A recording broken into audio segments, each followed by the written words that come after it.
Good evening అండి. ఈరోజు మనం బయట బాగా అందరూ యూత్ అంతా చాలామంది ఎనర్జీ డ్రింక్స్ బాగా తీసుకుంటూ ఉంటారు. మన మాన్స్టర్ కానీ, రెడ్ బుల్ కానీ వాటి తాలూకా సైడ్ ఎఫెక్ట్స్ నేను ఒకసారి మీకు చెప్తానండి. దాన్ని బట్టి అవి ఎంత కన్జ్యూమ్ చేయాలన్నది it's up to you. One thing is ఏంటంటే ఫస్ట్ డెంటల్ హైపర్ సెన్సిటివిటీ పెరుగుతుందండి. జనరల్గా ఇలాంటి ఎనర్జీ డ్రింక్స్ ఎక్కువగా తీసుకోవడం వల్ల డెంటల్ హైపర్ సెన్సిటివిటీ అన్నది పెరుగుతుంది, అంటే సెన్సిటివిటీ ఆఫ్ టీత్ అనేది వస్తుంది. రెండోది వచ్చేసరికి ఎక్కువ పాల్పిటేషన్స్ లాగా రావడం, యాంగ్జైటీ లాగా ఉండడం, అట్లాంటి గాబరాగా అనిపించడం అట్లా కూడా ఇవి ఎక్సెస్గా తీసుకుంటే వస్తూ ఉంటాయండి. మూడోది వచ్చేసరికి మన గ్యాస్ట్రో ఇంటెస్టైనల్ సిస్టమ్ని ఎలాగ ఎఫెక్ట్ చేస్తుందంటే దాంట్లో బ్యాక్టీరియా నుంచి వచ్చే బెనిఫిషియల్ ఎఫెక్ట్స్ అన్ని తగ్గించేస్తుందండి. ప్లస్ మనకి దాంట్లో షుగర్ అన్నది బాగా హై ఉంటుంది.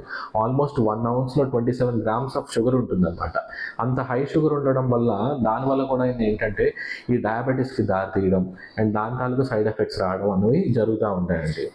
నాలుగోది వచ్చేసరికి దాంట్లో కెఫీన్ కంటెంట్ కూడా బాగా ఎక్కువ ఉంటుంది.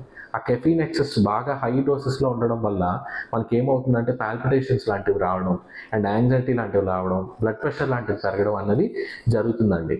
So these are the side effects that generally occur due to energy drinks అండి. ఇవన్నీ తెలియక చాలామంది యూత్ ఏంటంటే మనకి రెగ్యులర్ బేసిస్లో ఇది కన్జ్యూమ్ చేస్తూ ఉంటారు.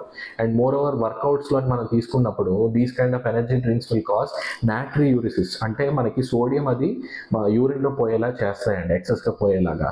ఆ టైంలో ఏమవుతుందనంటే మనం ఇంకా డీహైడ్రేట్ అయ్యి మన మజిల్ ఫ్యాసిక్యులేషన్స్ లాగా కానీ క్రాంప్స్ లాగా కానీ వచ్చే అవకాశం ఉంటుందండి. సో ఎనర్జీ డ్రింక్స్ అన్నది చాలా తక్కువ మోతాదులో తీసుకోవడం మంచిదండి.